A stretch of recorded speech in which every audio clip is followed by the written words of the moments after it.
Welcome to A Scrap Life, a podcast solely focused on the hustlers, grinders, operators, and business owners who live and breathe the scrap metal industry every day. We are the original recyclers. No suits required, just guts and hard work. Here is your host, Brett Eckhart. Thanks everybody for coming in, checking out another episode of A Scrap Life. I get the pleasure today to sit down with Constantino Lannes, who is the president CEO of Sennebogen.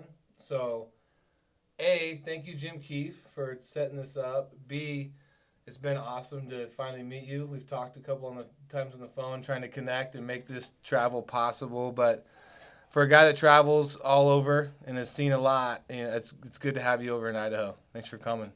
Pleasure being here. Really appreciate the opportunity. Pleasure finally meeting you in person and enjoying seeing your yards. Thank you. We were able to tour the Boise facility right now, and then Caldwell facility earlier, where we have a couple Sennebogens at the Caldwell facility and one over here in Boise. So, first things first, like, I don't take money to promote anybody's shit on this podcast, right? Like, I want to talk to people that I want to talk to, that I find interesting, or that have some affiliation or some part of the scrap industry. So nobody's paying me to represent Sennebogen, but I'm super stoked to have you here, just because everything I've ever read about Sennebogen is it's a family-owned business. So I kind of can find some similarities to ours in that, but also it feels like a small business that operates on a worldwide scale. So can you just give me a little bit of background, and everybody's listening, kind of a little bit of background on Sennebogen and why it got started, family-owned, just kind of the general background of it. Absolutely. It's a pleasure for me to be here, Brett. I mean, Sennebogen, as you said, is a family-owned business. Started in Germany in the mid-50s, and we're commemorating 70 years this year. 70 years, that's crazy. I'm going to just adjust this for Sure. you. That's good. So 70 years, so that would put you at 52. 52, Yeah. exactly. 70 years this year. We started building small cranes, basically for the agricultural field. Mr. Eric Sennebogen Sr., a fantastic person, one of the big influences of my career, a man with an incredible vision. And he kept developing his company, got into excavators in the mid-50s, continued to build cranes. Still today, we build lattice boom cranes and telescopic cranes. And in the late 80s, he made an association with Caterpillar, where we were building the rubber-tired excavators for Caterpillar all the way to 2005. And his goal with that was to develop a material handler that was designed specifically for the purpose. Okay. Before we developed the green line and start painting green, of course, we are converting excavators into material handlers like most everybody does. And basically, when the green line was developed specifically for the purpose of moving material.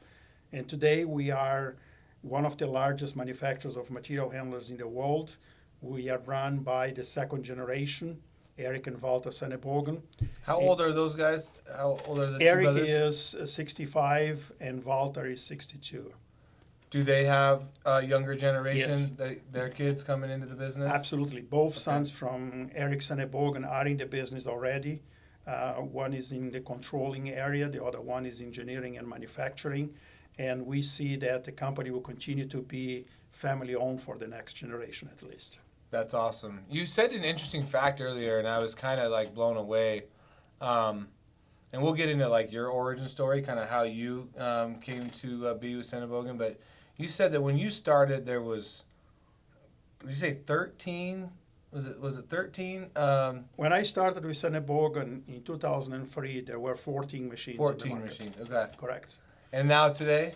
We closed last year at 6,000 machines on the market. That's awesome. I mean, that's a pretty big accomplishment. Yes. For Sennebogen, for yourself, for your sales team out there.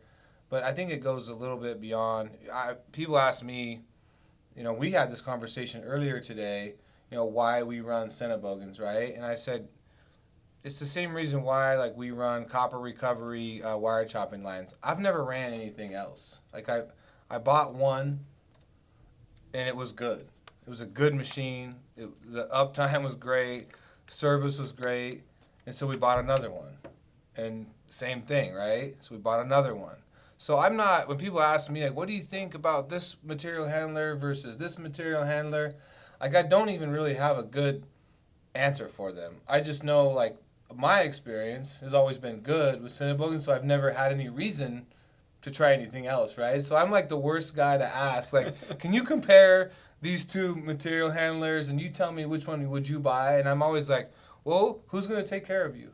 Because that's really what it comes down to. Absolutely. And that's, and whether it's your dealer or the manufacturer or whatever it is, I mean, we have the same conversation about Sierra equipment. They've just always done a fantastic job of taking care of me. So I've always went back to the well that's taking care of me. And I think, I was super interested in having this conversation with you because you guys are kind of tweaking the model of what you guys used to be about going through dealers and kind of going direct. So do you want to kind of give me and kind of a little bit of background on, that change that's happening, that's been happening for a while and why it makes sense? Absolutely. I mean, at the end of the day, Brad, you buy a piece of equipment. Doesn't matter if you buy a Sierra, if you buy a Sennebogen, to run. The key is we, as a material handler, we are part of your production chain. We are one link in the production chain. If this link fails, your production chain stops. So we see as a very important aspect on our business is to make sure that your machine is running all the time, right? And what we realized is when we came to North America, or when I joined Sennebogen, I was already in North America at that time, but when I joined Sennebogen, I look at the market and I had numerous discussions with the owners of the company. And I told them the key to succeed in North America is service and parts, right?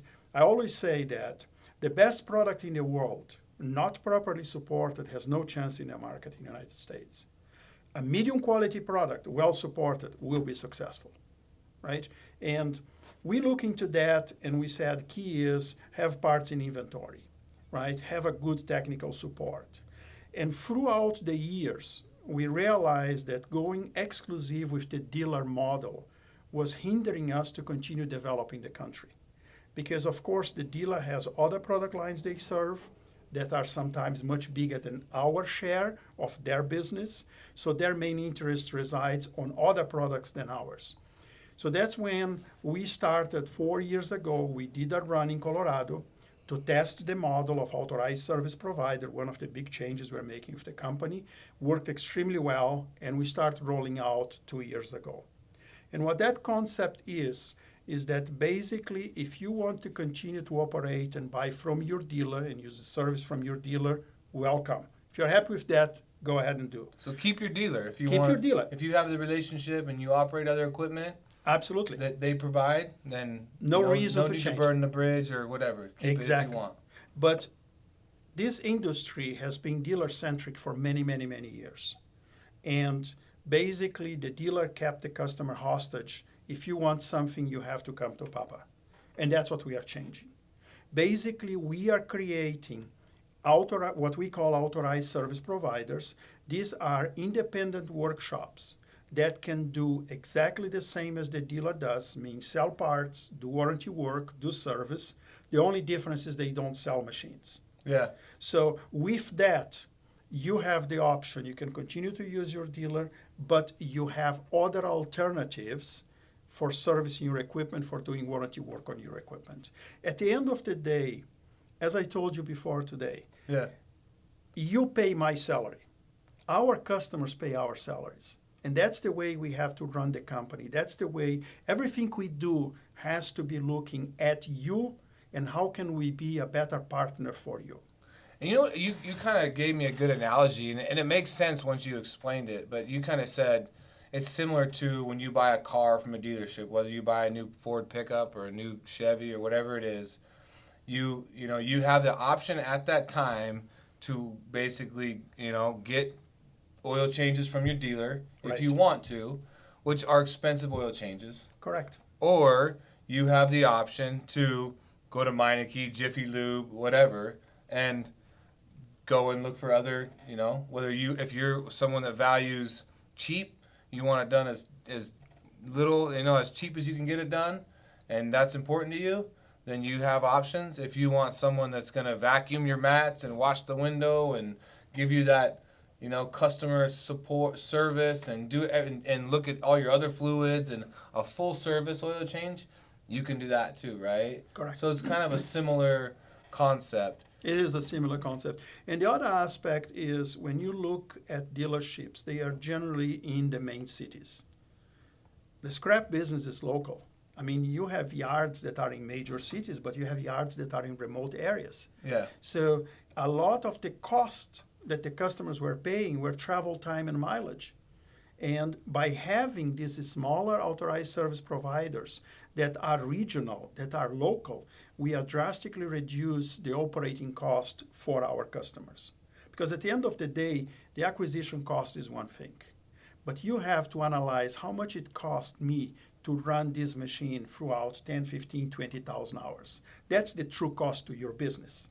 Yeah. Right? And if every time you call somebody, they have to drive 200 miles to come to you, right, at $3-4 per mile, right, plus the travel time, that drastically increases your overall operating cost for the equipment. So how does that relate to, like, let's say like if you buy a new pickup truck and it's got a 100,000 mile warranty on the transmission or the whatever, whether it's the tranny or the motor, it depends on the whatever warranty that you either get with it or whatever you buy and add on to it. How does that translate for you guys if you warranty a machine for X amount of hours? Does that mean you guys are then looking for the service provider, or does that mean you're bringing a special technician out to if there's ever an issue? I mean, how does that dynamic work differently than just, say, a windshield sensor like we talked about before? Basically, the authorized service provider will do all your warranty work. Okay. Right, independent if it's a standard warranty or, as you said, if you bought extended warranty, the service provider will take care of all the warranty. Of course, we are backing the authorized service provider, but at the end of the day, the authorized service provider is the connection to you to do that warranty work.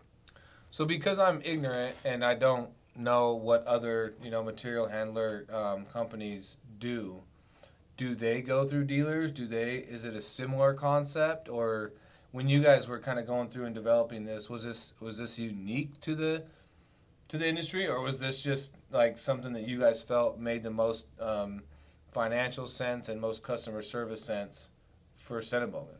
No, that's unique to Sennebogen. Okay. Basically, all our competition sells through dealer networks, operate the same way we used to operate up to 2.5 years ago.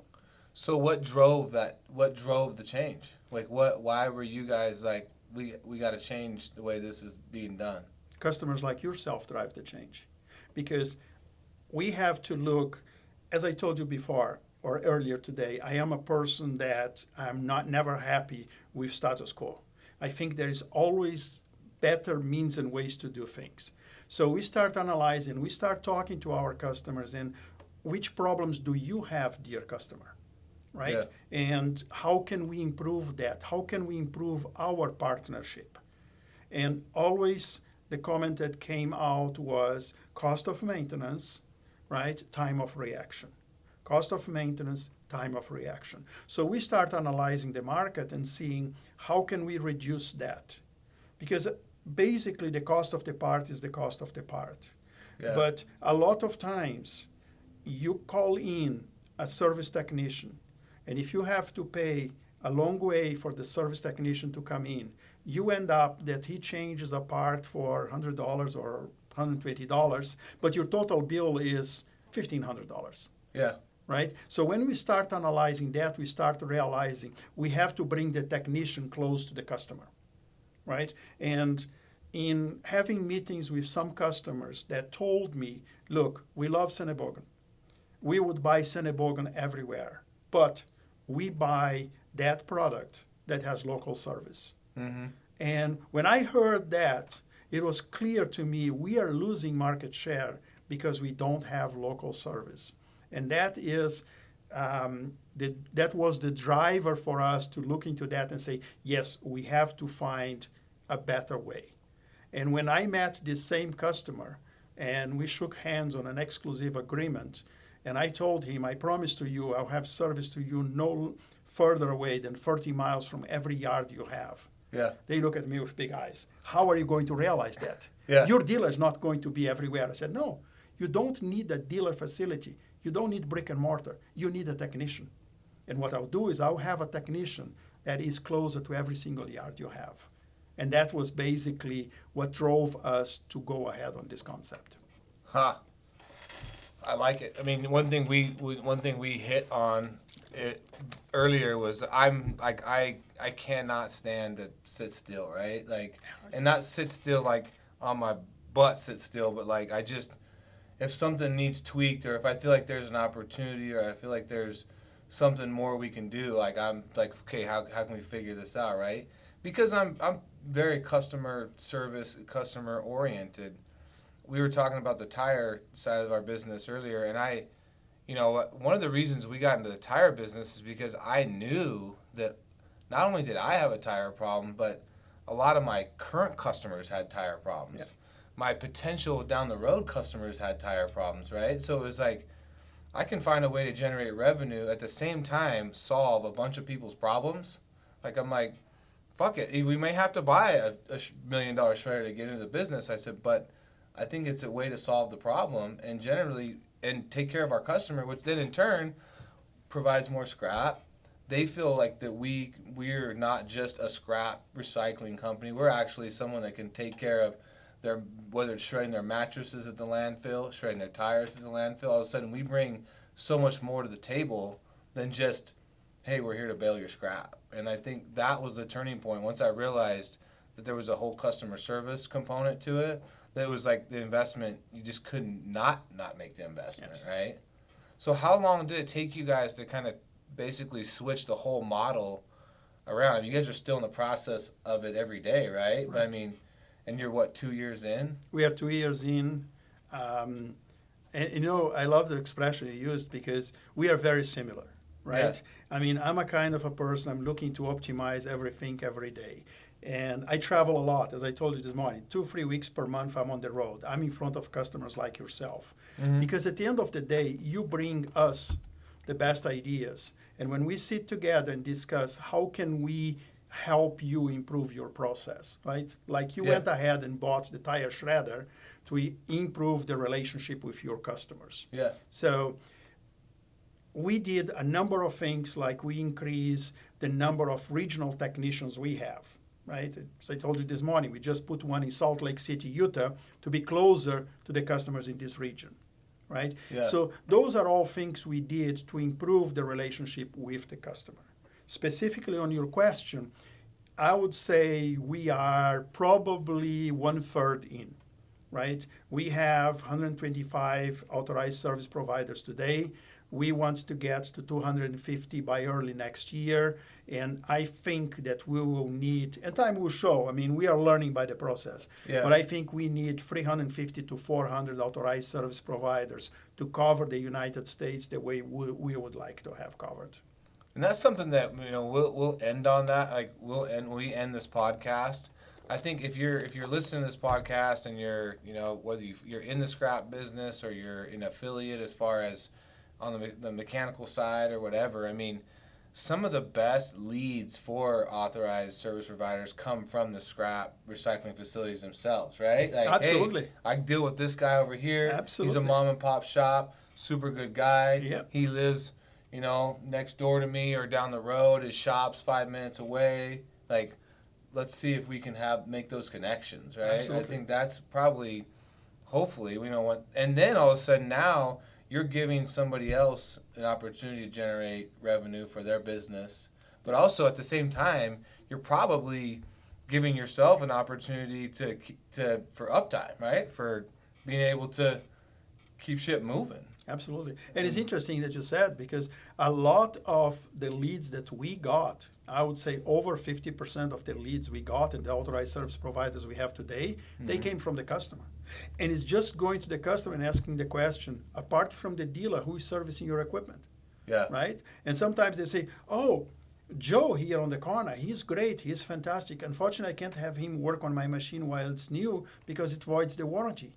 So we did nothing else than go to Joe, qualify Joe, train him at our facility in Charlotte, and allow him to do warranty and to sell parts. Yeah. With that, we increase for Joe his revenue because now he can sell the parts, now he can do warranty work, and for the customer, we put an authorized service provider around the corner to service him.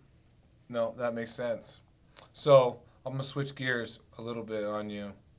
So obviously, I can tell by your accent that you weren't born and raised here in the United States, right? That is right. So how do you end up the president CEO of Sennebogen here in North America, but also like give me a little bit of background on your journey. Like how did you make it into the wonderful world of scrap? It's very interesting.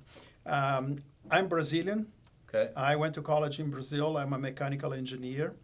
And at that time in Brazil, the colleges had, in the last 2 years, the classes either in the morning or late afternoon so that we could work part-time for companies. And they drove that to really bridge the gap between the theoretical world and the practical world. So I started working for a German company in Brazil. I mean, this was far before internet. This was late 70s. And it was a small company in Brazil, 100 employees. And I said, great, what I want. A foreign company, small. I can have the bird's view perspective of the company. Mm-hmm.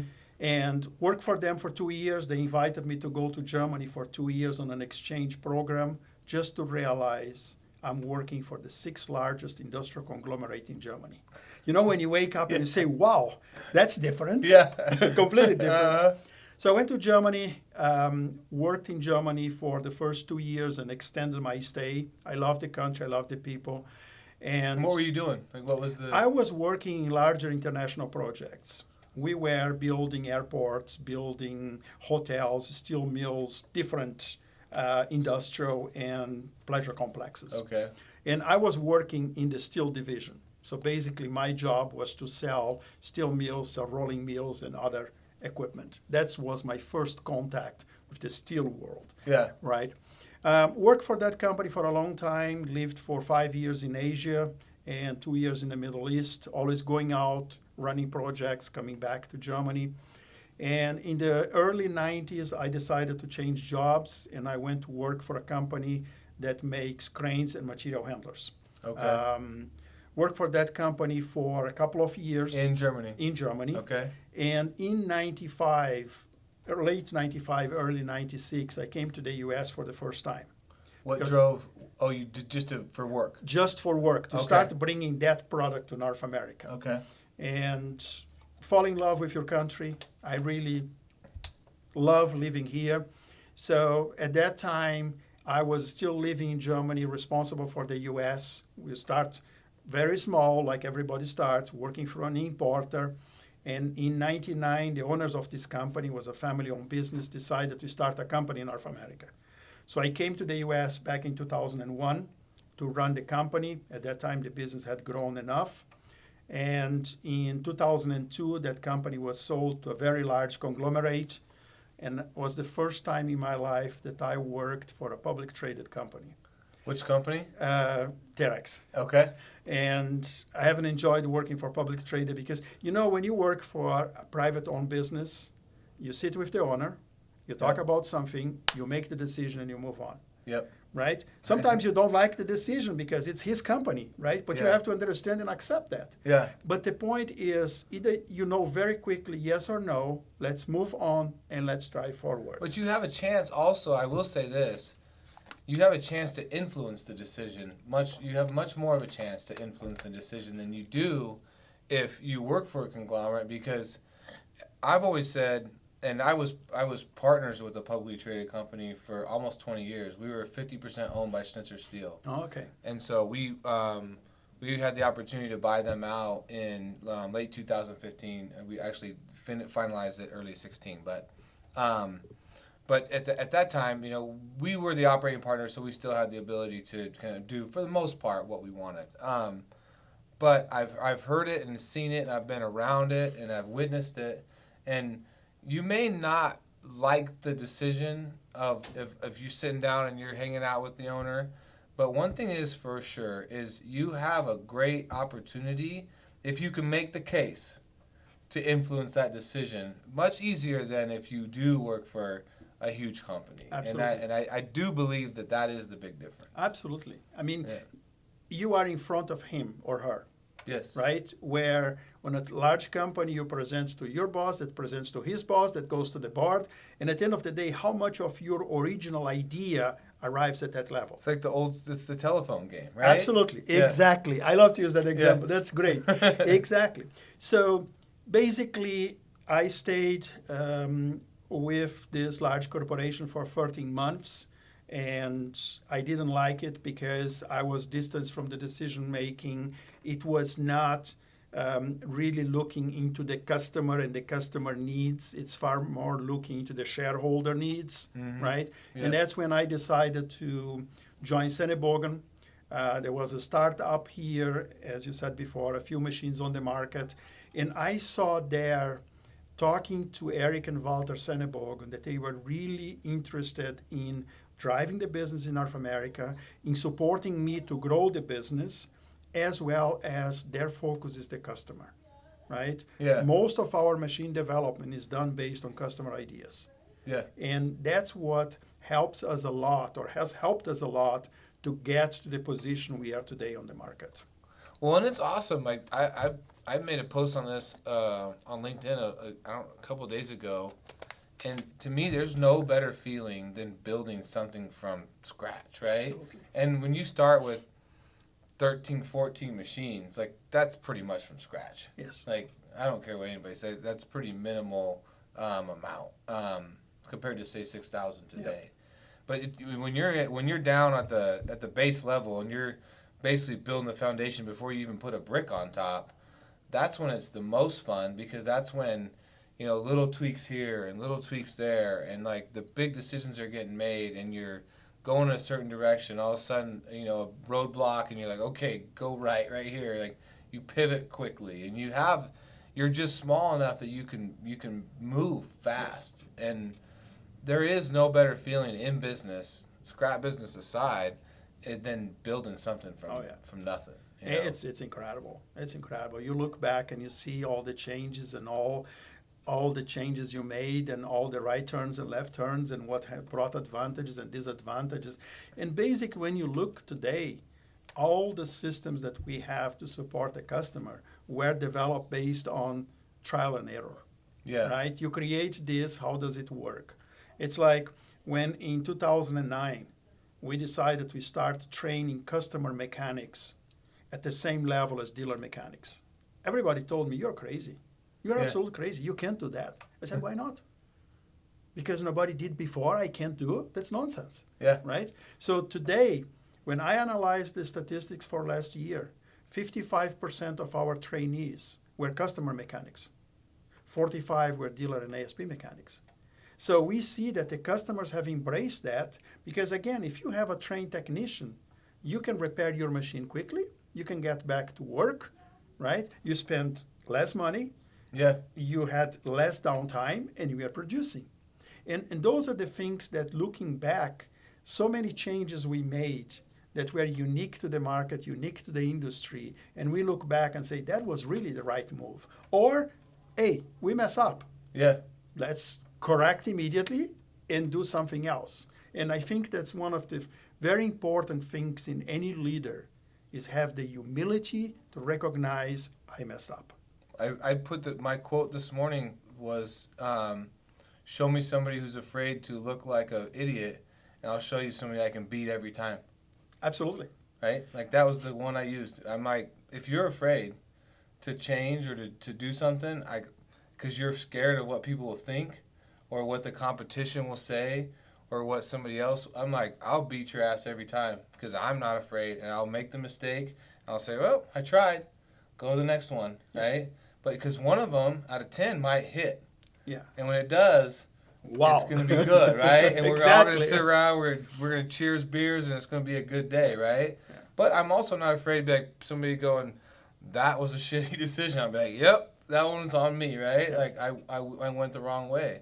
Own it. But if you're afraid to look like an idiot, if you're afraid to make a decision because you're afraid that what the repercussions might be, then you're never ever going to innovate your industry. You're never ever going to get ahead.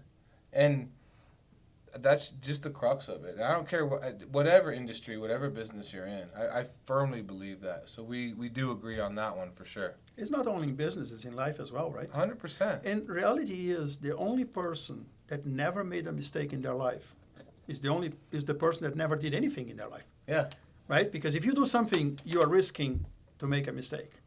And I think that's key is have the humility. I mess up. I'm sorry. Let's move on. Let's correct that. Yeah. Right? And move on to the next step. Take ownership of it Take and ownership. move on. I had this conversation with both of my boys. I have two young boys. And I had, especially with my youngest boy, because he's so competitive with the older one, right? I mean, talk about someone that hates to lose anything. Like, that kid doesn't want to lose a race to eat dinner the fastest. Like, it don't matter. He don't like to lose anything. And I think it's because he gets his ass kicked all the time by his brother. Like, he's used to losing a lot, but he's not used to it. And I said, don't ever lose that. I said, don't ever be afraid to lose. I said, but also, don't ever be afraid to try new stuff because you're gonna lose, right? And so sometimes they're like, well, I don't want to do that. I don't think I'm gonna be that good. I'm like, that's why you should do it, because you aren't gonna be that good. The guy that knows how to ski, the guy that knows how to snowboard or ride a mountain bike, I guarantee you the first time he did it, he sucked. Oh, yeah. But today he's good at it because he did it for 2, 3, 4, 5, 20 years. Like, you look at him and you're like, man, that guy can ski his ass off. Yeah, he's been doing it for 20 years. And I guarantee the first time he did it, he looked a lot like you look right now, right? Yeah. But you have to start somewhere. Absolutely. You have to try. And the other thing is he only got better because he tried something different. Yeah. If he went down the slope always the same way, he will never improve his skills, right? But probably he tried a different slope, a more difficult slope, Yeah. right? Or he tried to do a tighter turn. And that's the way we learn, right? Is experimenting, is checking the limits. How far can I go, right? What else can I do to make sure that I will improve? If I'm just always going the safe lane, I'll never improve in life. And if you're not afraid to make a decision. Like, Oh, yes. that's a big, it's a make a decision and stick by it, whether it's, a deal with your customer or a deal with one of the people that works with you, and just say, hey, this decision we're going with, let's go. Yeah. And let's just stick to it and drive this lane for a while and see where we get. So looking back on like your career, just yourself, what was the best decision that you made? The best decision I made a number of decisions that people would look at me and say, you're crazy. One of the decisions Or the one you're the most proud of, right? Like, it makes you smile. One of the decisions that make me smile was when I was working for this German company in Brazil. I was a temp, right, because I was still going to college. And one day I get to the office in the afternoon, and there was a note on my desk. Dr. Kraus wants to talk to you. Dr. Kraus was the company president at that time. Yeah. First thought, why is he firing me? Yeah. Right? First human thought, why is he firing me, right? He wants to talk to a temp. I made something bad. So never forget, our office, the sales office, was on the 10th floor. His office was on the 5th. So I walked downstairs those 5 floors thinking about my actions for the last year and a half and thinking why. Yeah. Well, I got there. His secretary opened the door. I sit down. And he had been in Brazil for, I think, 4 or 5 months. So his Portuguese was terrible. My German was non-existent. So you can imagine the communication. Yeah. What should take 5 minutes to clarify took 45 minutes. At the end of the day, I understood he was inviting me to go to Germany for 2 years on an exchange program. Now you imagine my position. Never been in Europe before, don't speak German, and I'm going to spend 2 years in Europe and somebody else is paying the bill. Yeah. Do you have to think about that? No, that seems like a pretty easy decision. It is a decision. So I look at him and said, Dr. Kraus, when do I close my suitcase? Yeah. He looked at me like, couldn't understand, right? So I explained to him. I said, Dr. Kraus, I am going. He said, no, you misunderstood. I'm talking to 4 people in the company. You are competing with 4 people to go to Germany. I said, Dr. Kraus, you missed the point. I'm going. I'm the preferred one. I know. Yeah. I'm going. Okay, fine. We'll talk later. He was so uncomfortable. I was so sure that he was so uncomfortable. Well, here we go. 2 weeks later, he called me downstairs. How do you knew that you were going? I said, because I was convinced. That was for me. I was convinced. Yeah. This was a big decision for me, going to a different country, never been there, different language, different habits, different mentality. But I think that was a pivotal point on my career and on my life to say, try something else, right? And from there on, I always tried things in my life, but from there on, I was 300% convinced you have to try. Yeah. You have to say yes. Sometimes things look crazy. Just try it, right? Yeah. Be aware. Don't be scared, but be aware what you're doing, the risks, but try, because if you don't try, you never get anywhere. I heard a guy say, I saw this video, and he said the biggest life hack, right? The biggest life hack you can make is leaving your hometown. He goes, it will always be there. You can leave and come back. The same people that never left will be there, and they'll be doing the same thing that when you left, but you will be much different if you do decide to go back, right? He said it's a life hack that everybody needs to explore, and but when you leave, you become different because you at least have the opportunity to see what's out there. So you'll be the same person, but you'll have a different experience. You'll have been able to see another part of the country or another country, right? It can be either way. They said you don't have to go very far, but you have to leave your hometown and leave every comfort that you have and go live and learn how to be uncomfortable. And then once you learn how to be uncomfortable, then it's easy to go wherever, right? Because you're like, I know what this feels like. I know how to move and make a decision because I'm used to being uncomfortable. And it's just that small little thing, but it's a really big thing, being able to just pick up and move. So I had this conversation with my wife and my kids. I said, just so you know, when you're 18, you're out of here. Yep. I said, I love you, but you got to get the fuck out of here. Like, see you later. You leave. And then my kid's like 9. He's like, what do you mean I have to leave? I'm like, just so you know, like, you're leaving, right? And my 12-year-old, he's like, geez, like, are we already having these? And my wife's like, you're already having these conversations? I'm like, yeah, I want it to be known that when you're able to leave, it's time to go. And I don't mean, like, stick around. I mean, it's time to go see stuff. You can always come back. I'm going to be here. I love it here. Your mom, she'll be here. We love it here. We may not even move out of our house, right? We're going to be around. But you have got to go and then come see us if you want to, right? You may decide you never want to live here again, and I'm okay with that. But you at least have to go see what's out there, right? I make the suggestion a lot to young people. I say finish high school, buy a plane ticket to Europe. Doesn't matter where you go. If you go to Germany, if you go to France, don't go to the UK. It's the same language. Go to a place that speaks a different language. Yeah. Right? Because today you can see everything on the internet. But you can't have the experience. Nothing replaces you trying to buy a train ticket on a Sunday afternoon in a small town in Germany and nobody speaks English and you have to buy that ticket. Yeah. Right? You don't get that on the internet. You can get all the instructions how to buy the ticket. But that feeling, holy smokes, how I'm going to get to Hamburg, right? Because I need to buy a train ticket. I can't board the train without a ticket.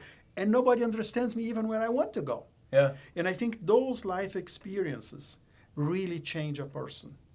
They're like character builders, right? Absolutely. Well, they make you a better better employer, make you a better employee. They make you more well-rounded. Absolutely. And I think that's a big deal. And I mean, that reflects in business as well. 100%. Yeah. Right? Try different things, try new things, So, right? Because if not, you're stagnant. I love to travel, right? And I say it this way. I love to travel for two reasons. A, because it shows you how good you have it, right? If you go to a second, third world country and you're from here, from America, especially from over here in Idaho, you realize how good you really have it. And B, I realize when you travel that it's humbling because there's some people out there that have it a lot better than you. And you might think you're a big fish in this little pond. And once you see how big the ocean is, it humbles you back. Oh, yeah. So if you can look at it from whichever way you want, but it gives you like the full broad spectrum. Like if you go to a small little country that doesn't have running water and you're throwing the toilet paper in the wastebasket versus the toilet, Yep. very different. And then if you go to a high rise in downtown Chicago and you see how some people live, you're like, it's very different, right? It's both ends. It's very humbling. You might think you're killing it over here, but you're a little piece of the puzzle. And so... And doesn't matter which experience you have, Yeah. positive, negative, you always learn something. You come back from a trip and you always saw something, heard something that drives you forward and brings you ideas how to improve yourself as a person, Yeah. but how to improve your environment and your own business as well. No, I couldn't agree more.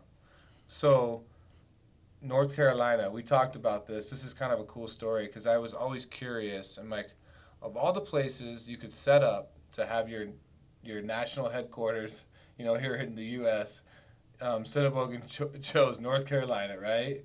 So just touch on it real quick. Like, why North Carolina or Charlotte, North Carolina, for that matter, which I've never been to. So one of these days I'm going to go. Why? Come visit us. It's Yeah, I'm worthwhile. going to come visit you.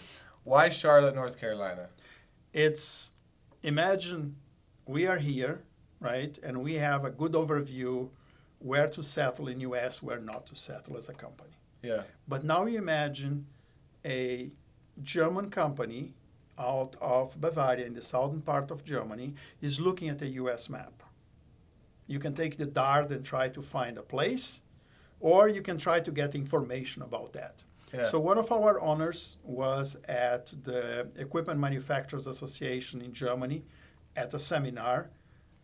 Many of those happen in Germany, doing business in America, right? Yeah. And then specifically that one had different regions of the U.S. presenting themselves. And the Charlotte region was one of those. And this is driven by the previous mayor we had in Charlotte that created a company called the Charlotte Partnership. 3 offices in the world: Charlotte, London, England, Frankfurt, Germany. The sole purpose of this company was to bring European investment in the Charlotte region. We have today 250 German-speaking companies in a radius of 50 miles of Charlotte. It's incredible, Wow. Yeah. right? So they were there at this seminar. Virginia presented, Chicago presented, Charlotte presented.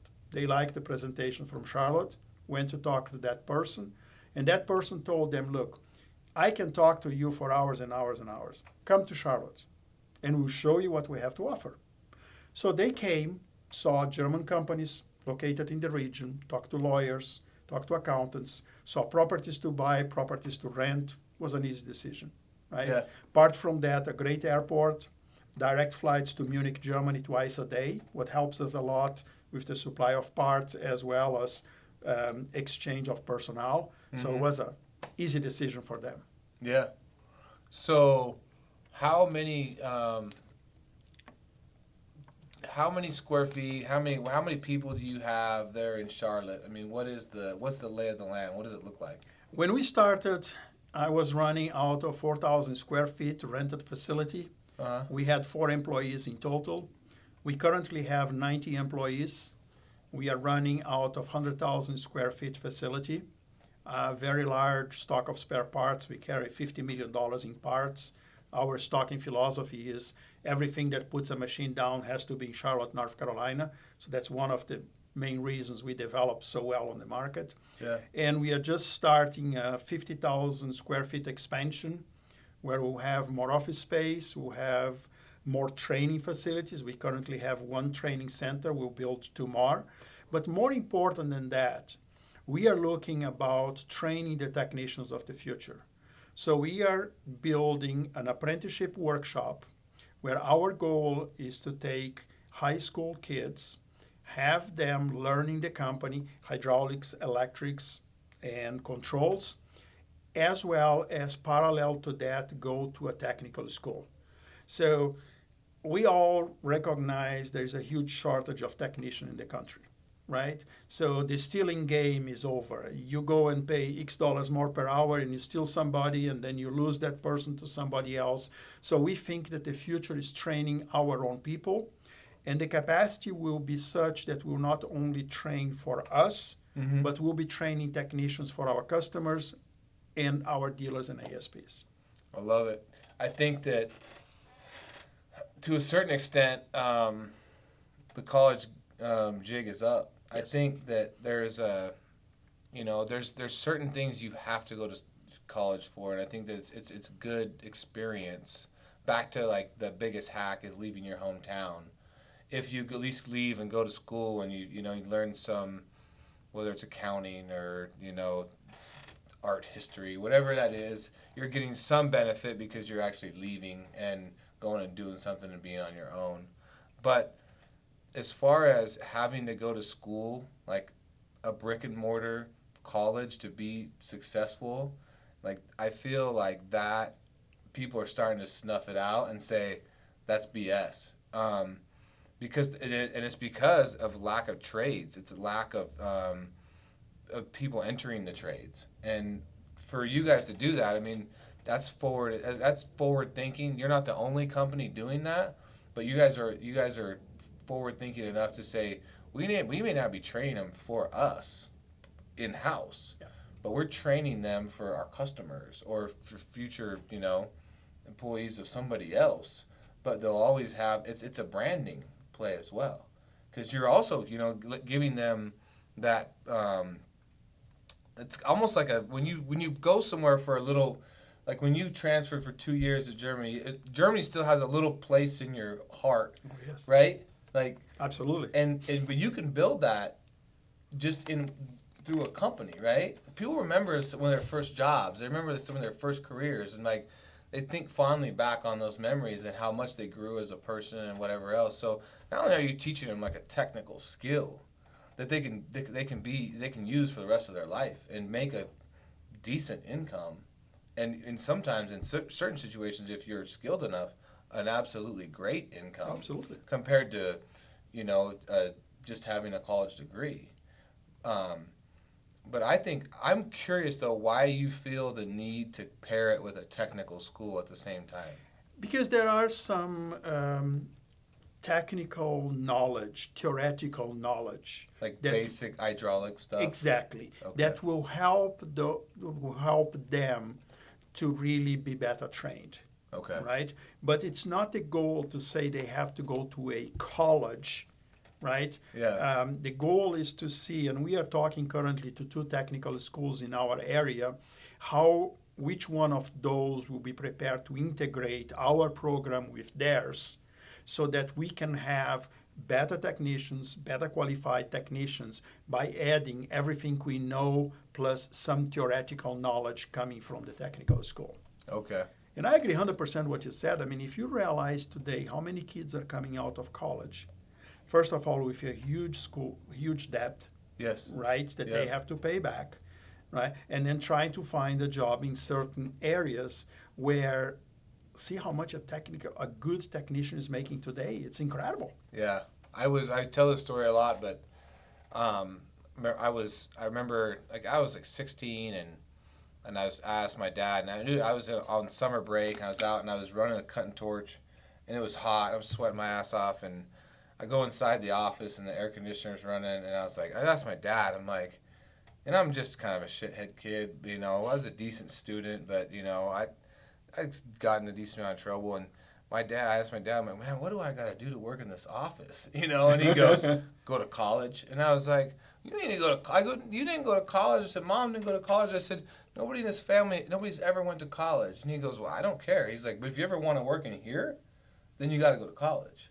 So whether he knew it was a life hack to leave town, or he just wanted to see somebody go to college, right? He's like, if you ever want to work in this office, your ass better go to college.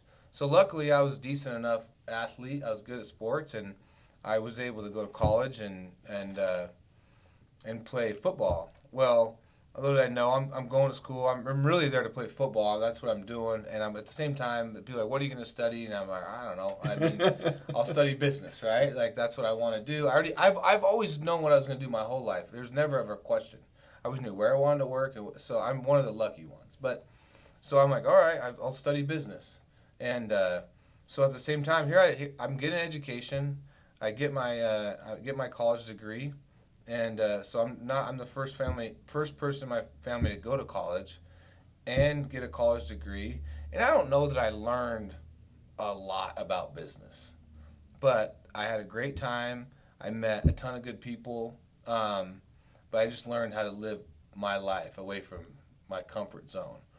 But when I came back and I went to work full time, I worked for about a year. And then I was like, I'm going to go back and get my master's. And people were like, why are you going to get your master's? I'm like, well, I don't know. Like, nobody in my family's ever even went to college. So I'm like, fuck it. I'm going to go get my master's too. And just because I'm the guy that I want to go just even a little bit extra. And so I went back but the best thing I did was do that, because in order to get into the University of Phoenix at the time master's program, you had to have a full-time job. So I had to work full-time, have a full-time job, and then I went to school at night. So it was probably the most learning I got was I was working the business. I was at that time I was in sales, and we were doing a big demo project. So I was managing some people, understanding pricing and what was going on. But I was going to school at night, and that alone taught me more about business than going to college and getting a business degree, because I actually had to deal with it every day, right? Yes. I was in the fire every day, and then at night reading and writing papers and trying to understand the concepts behind it. But the combination of and I think an online education, it used to be kind of poo-pooed, like it was kind of, people were like, you're not going to get a good education that way, right? But now you're seeing that's like a big thing. People can basically go to school anywhere, at any school in the country, from their house, wherever they're at, even here in Idaho. But I think the only way to get the max benefit out of it is to be working at the same time, because you have to actually put the shit to use daily. Absolutely. And absolutely. I think that combination is what changed it for me. I mean, that's one of the things that helped me a lot at the start of my career. Was I was still going to college to finish my mechanical engineering degree, and I was working part-time, and I did that for 2 years. And then it's very interesting on one side. In another area makes it difficult, because I knew exactly where I wanted to go. I knew exactly what was interesting for me, but there was some of the classes that were hard for me to be there. Mm-hmm. Because when you think, I could be in the office working for another 2 hours. No, I have to go back to college, because if I'm not there, I'll be in trouble. Yeah. That was not easy. That part was not easy. It's the balance. And it also shows you like what you're capable of, right? Like how much stuff you can actually get done in a day if you're willing to like do the work. Like, I mean, those were long days, and I had just met my at the time it was my girlfriend, but now it's my wife. And I remember her, like, I would just stay at work, and because I was already set up, my computer was there. I would just stay at work until late, leave early, come home super late. But I realized like how much you can squeeze into a day. Oh yes. If you're just willing to put the hours in. Like, there's a lot more available than just 8 hours. Oh yes. And I tell people all the time, like, if you want to work 8 hours and you can finance your lifestyle with 8, good for you. But there's a lot of hours in this day that you could actually be utilizing if you really, really want something. People joke in the company when I tell to our salespeople, I want you to be 4 days per week on the road, in front of customers, understanding the needs, right? And say, yeah, but it's too much and so on. And I always tell them it's very simple. The day has 24 hours. You can sleep at night. Yeah. I'll rest when I'm done, not in the middle. Exactly. Exactly. Well, I just want to say thank you. But biggest thing I want people to know, I mean, one of the reasons you're sitting here today is because our buddy Jim Keefe, asked us to get together, basically introduced us. And Jim Keefe is the guy behind Recycling Today. He's the guy behind the Scrap Expo. And he's the guy that's kind of, speaking of people that have a hard time just sitting still and seeing something not change, right? Like I'm probably behind this just because I like to see somebody shake the system a little bit. Absolutely. Right? And so when he's like, he pitched it at me before he ever announced it. He goes, Brett, what do you think? He's like, you're a scrap guy. And I'm sure like he pitched it to a lot of people, right? Before he ever asked me. And I was like, I like it, man. And the concept behind the Scrap Expo is to get the equipment out there working, like actually moving, operators operating it, seeing what it can do. Sit in 3 different material handlers or whatever that, is, or a couple different shears, run the shears, watch how, an automotive drains rack really works in person. Like that whole concept is kind of foreign here in the U.S., but Jim, who's pretty well traveled himself, says like those types of shows happen in other countries fairly regularly, or at least they've done them. So he's like, I'm gonna bring that to the United States, and I was like, dude, I'm down. Like let's see if we can, help, whatever I can do to help, right? And so the Scrap Expo's coming. It'll be here before you know it. September 13th, 14th. 13th, 14th. It's a Tuesday, Wednesday. Wednesday, Fly yeah. in Monday night. That's when I'll fly in Monday night and be ready to go on Tuesday. But why is Sennebogen involved in this? I mean, what benefit? I got a feeling I know the answer, but I want to hear you say like why are you guys so involved in this? Well, Jim talked to me pretty early as well, like he talked to you. And I was immediately a supporter of that. Because at the end of the day, we want to see the machines doing what they do. Mm-hmm. Right? It's nice to go to a show, but everything is nice, is clean, but it's not working. So what you really learn there about the equipment? Not much. Right? You can learn what I can tell you, but when you can sit on the seat and operate, it's completely different. And you're right, those shows happen in other countries a lot. I think it's a fantastic idea that Jim is bringing that show in that format to the United States, to a great place. Louisville, Kentucky is easy to achieve. It's easy to get there. We're from the beginning an immediate supporter. We are bringing there one of the new pieces of equipment we brought to North America. That's what I showed you this morning. It's a machine that has a quick coupler at the stick. So basically you can change from a material handler to a shear, immediately sitting in the cab without leaving the cab. So people will have the opportunity to do it, to see how it works.